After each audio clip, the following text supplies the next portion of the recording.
So what do you think about when you see athletes as great as, Francis Ngannou coming out and saying, I see this, I see Bitcoin helping my people, my family in Africa. I want to be paid in Bitcoin. I mean, how exciting is that? It's beautiful, man. And I know that Francis has had his discussions or arguments with the UFC over his value, right? Of like what he feels he's worth. And I believe he's getting into this championship fight this weekend on the last fight of his contract. So he's betting on himself. And I think that's kind of what Bitcoin is all about as well. It's like, you have skin in the game. You're betting that this is going to be the system that takes over.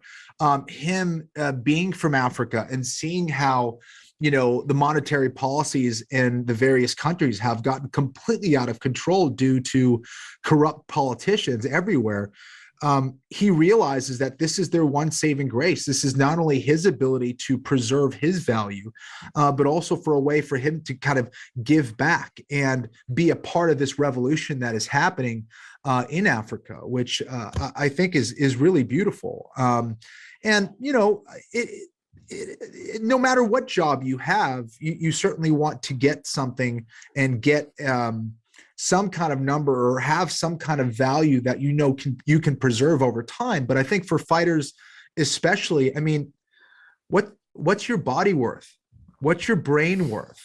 And when you're talking about heavyweight mixed martial arts, dude, like one punch could change your life. Like you could be a little bit slower than you were yesterday just because of one shot that you took. And it's not an exaggeration to say that. I mean, I used to not believe that.